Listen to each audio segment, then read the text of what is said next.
Hello everyone, welcome to our channel Gyansty classes. So guys, आज के इस वीडियो में हम डिस्कस करेंगे यूजीसी नेट एग्जाम हाइलाइट्स को। हमने ऑलरेडी डिस्कस कर लिया है कि 20 सितंबर को एग्जाम में क्या आया है एंड 21 को क्या आया है। सो बेसिकली आज जो हम डिस्कस करेंगे वो 22 सितंबर के बारे में डिस्कस करेंगे। सो गाइस, जो लोग नए बैच में एडमिशन लेना चाहते हैं, एजुकेशन पेपर पढ़ना चाहते हैं, वो हमारे दिए हुए नंबर्स पे कांटेक्ट करके अपनी डिटेल्स को भेज सकते हैं। सो चलिए गाइस, शुरू करते हैं आज की एनालिसिस सितंबर 22 2022। So candidate can check the details topic wise UGC NET paper 1 analysis. तो हम इसमें बेसिकली डिटेल में एनालिसिस देखेंगे कि यूनिट वाइज कौन कौन से टॉपिक्स पूछे गए हैं। यहाँ पे बहुत ज़्यादा वेरिएशन नहीं है डिफिकल्टी लेवल में। कंटिन्यूस देखा जा रहा है कि पेपर मॉडरेट लेवल का ही आ रहा है, बहुत ज़्यादा डिफिकल्ट नहीं आ रहा है। कुछ यूनिट डिफिकल्ट आ रही है तो उनको हम जरूर डिस्कस करेंगे। तो आइए चलिए चेक करते हैं कि क्या चेंजेस एग्जाम में हो रहे हैं। सो अगर हम देखते हैं कि यहाँ पर टीचिंग एप्टीट्यूड में क्या क्वेश्चन आए हैं, तो टीचिंग एप्टीट्यूड में जो क्वेश्चन पूछे गए हैं वो 9 से 10 क्वेश्चन पूछे जा रहे हैं, दोनों शिफ्ट की अगर हम बात करें।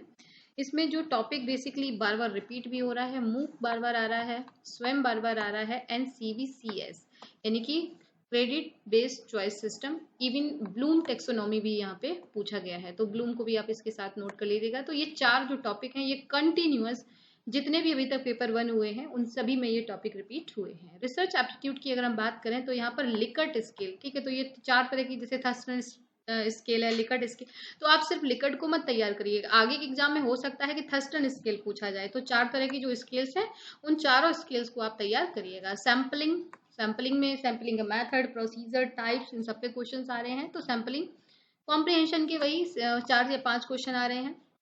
लॉजिकल रीजनिंग की अगर हम बात करें तो फॉल्सीज, तो फॉल्सीज का मैंने आपको प्रीवियस वीडियो में एक लिस्ट दिया था, वहां से आप फॉल्सी तैयार कर लीजिए। स्कोर ऑफ अपोजिशंस, इस पे मैचिंग का क्वेश्चन देखा जा रहा है कि आपको 4 मैचिंग दिया जाएगा, कंट्रेरी, सब कंट्रेरी, अल्टर्न, इस तरह से।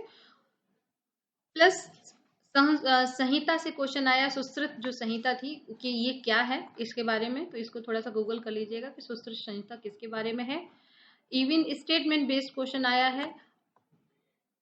क्रिएटिव नॉलेज क्या होती है इसके बारे में क्वेश्चन आया है। तो क्रिएटिव नॉलेज, जो लोग एजुकेशन के, उन्होंने यूनिट 3 में ये पढ़ा है कि क्रिएटिव नॉलेज क्या होती है। जो लोग नहीं है एजुकेशन के, वो लोग क्रिएटिव नॉलेज को गूगल करके पढ़ सकते हैं। डेटा इंटरप्रिटेशन में रेशियो से क्वेश्चन आए हैं और एवरेज के क्वेश्चन आए हैं, यानी कि डेटा इंटरप्रिटेशन जैसे अक्सर रेशियो और एवरेज पे ही क्वेश्चन आता है तो वही आ रहे हैं। मैथमेटिकल रीजनिंग और मैथ्स की बात करें तो यहाँ पर कोडिंग डिकोडिंग से क्वेश्चन आया है, नंबर सीरीज से क्वेश्चन आया है, लेटर सीरीज से क्वेश्चन आया है। वैसे भी गाइस ये हमेशा तीनों टॉपिक आते ही हैं, तो इन तीनों को तो बहुत ज़्यादा पढ़ने की भी जरूरत नहीं पड़ती है, आपको बस फॉर्मूला पता है तो आप कर सकते हैं। इवन डायरेक्शन दिशा पे आधारित, डायरेक्शन में जो क्वेश्चन आता है मोस्टली देखा गया है वो पाइथागोरस प्रमेय को लेके आता है। तो पाइथागोरस प्रमेय आप जरूर तैयार कर लीजिए कि मान लीजिए ये कोई एक ट्रायंगल है और यहाँ से जो अगर हमें इसमें ये दूरी निकालनी है तो इस सिचुएशन में हम यहाँ पे पाइथागोरस प्रमेय अप्लाई करते हैं। तो पाइथागोरस प्रमेय का जो फॉर्मूला है उसको डायरेक्शन में रख के अक्सर क्वेश्चन पूछा जाता है। इसके अलावा जो 2 मैथ के क्वेश्चन हमेशा आते हैं, बहुत ट्रेंड रहा है यूजीसी में कि एक एवरेज का पूछते हैं और एक रेशियो का पूछते हैं। तो ये फुल क्वेश्चन ये आपके आ रहे हैं मैथमेटिकल और रीजनिंग में। अगर हम बात करें कम्युनिकेशन की, तो कम्युनिकेशन में ब्लूम टैक्सोनॉमी, तो ब्लूम टैक्सोनॉमी आप यहाँ पे टीचिंग एप्टीट्यूड में मान लीजिएगा, कम्युनिकेशन में नहीं। तो इन्वायरमेंट की बात करें तो प्रोटोकॉल से रिलेटेड, जिसमें क्योटो प्रोटोकॉल पे पूछा गया है। मॉन्ट्रियल और पेरिस एग्रीमेंट ऑलरेडी पूछा जा चुका है, तो यहाँ पे क्योटो प्रोटोकॉल। CITES क्या है, यूनिवर्सिटी रैंकिंग, क्योंकि अभी आपको पता है कि ये एक करंट का टॉपिक है हायर एजुकेशन में कि यूनिवर्सिटी रैंकिंग, तो यूनिवर्सिटी की रैंकिंग जो है वो अभी बहुत रिसेंट टॉपिक करंट अफेयर का, तो रैंकिंग वाले टॉपिक को आप जरूर तैयार कर लें। इसके अलावा ये दोनों ही टॉपिक करंट के हैं, national education policy 2020 and university की रैंकिंग, किसको क्या रैंकिंग दी हुई है। जैसे अगर आपसे पूछा जाए कि इंडिया में सबसे पहली रैंक पे कौन सा है, कि कौन सा कॉलेज रैंक 1 पे है, कौन सी सेंट्रल यूनिवर्सिटी है, तो इस तरह के आपको कुछ क्वेश्चन हायर एजुकेशन में, यानी कि आप देख सकते हैं कि यहाँ पर हायर एजुकेशन में जो क्वेश्चन आए हैं वो करंट बेस्ड हैं। तो करंट में यही दो ज़्यादातर पूछे जाएंगे कि रैंकिंग क्या है और NEP 2020। इंफॉर्मेशन कम्युनिकेशन टेक्नोलॉजी की बात करें तो यहाँ पर आपका जो टॉपिक आया है सर्च इंजन है ना, जैसे गूगल एक सर्च इंजन है, कौन कौन से सर्च इंजन होते हैं, और odd one out questions, which of the following is not a web browser. ठीक है, तो वेब ब्राउजर की इनमें से कौन सा वेब ब्राउजर नहीं है? तो वेब ब्राउजर के एग्जांपल देख लीजिएगा कि वेब ब्राउजर कितने टाइप के होते हैं, उसमें से कौन सा वेब ब्राउजर नहीं है। ई गवर्नेंस क्या होती है? तो ई गवर्नेंस वैसे देखा जाए तो टॉपिक ये हायर एजुकेशन का भी है और इंफॉर्मेशन टेक्नोलॉजी का भी है। तो ई गवर्नेंस क्या है, ई गवर्नेंस का क्या फायदा है, जिसको सुशासन बोल सकते हैं। तो सुशासन में यहाँ पर ई शब्द यानी कि इलेक्ट्रॉनिक, ई का मतलब है यहाँ पे इलेक्ट्रॉनिक। तो ये भी एक आपका करंट बेस्ड क्वेश्चन है। तो ये आपके क्वेश्चन हो गए इंफॉर्मेशन टेक्नोलॉजी के।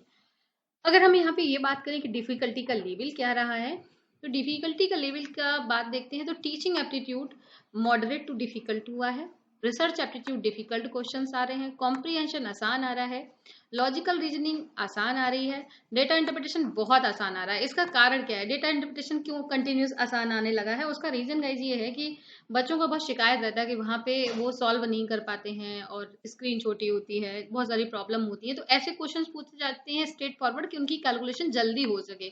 तो डेटा इंटरप्रिटेशन को लेके बहुत समस्या नहीं है, आसान आ रहा है।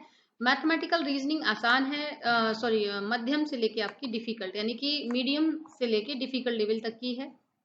कम्युनिकेशन बहुत इजी आ रहा है, मॉडरेट लेवल तक का है। इन्वायरमेंट मॉडरेट टू डिफिकल्ट है। Higher education easy to moderate है and information technology moderate to difficult है। तो ये 10 जो एनालिसिस है कि किस टॉपिक का, किस यूनिट का यहाँ पर डिफिकल्टी लेवल क्या है। एक्चुअली आपको बहुत डर लगता है डेटा इंटरप्रिटेशन को लेके या किसी भी टॉपिक को लेके, तो उस डर को खत्म करने के लिए ये आपके लिए आसान होगा। अब देखते हैं कि गुड अटेम्प्ट्स क्या हो सकते हैं।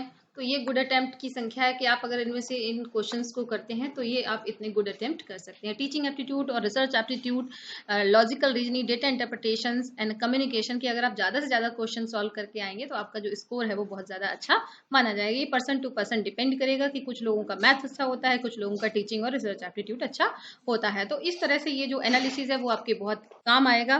तो प्लीज़ वीडियो को लाइक शेयर सब्सक्राइब जरूर करें। Thank you so much guys and wish you all the best for your exam. अगर आपको ये वीडियो अच्छा लगा है तो लाइक करें, दूसरों के साथ शेयर करें, सब्सक्राइब करना तो एकदम ना भूलें। और इस तरह के और वीडियोस बनाने के लिए कंटिन्यूस कमेंट करते रहें, लाइक करते रहें, तो मैं आपको इसी तरह की वीडियोस और प्रोवाइड करती रहूँगी। Wish you all the best, take care.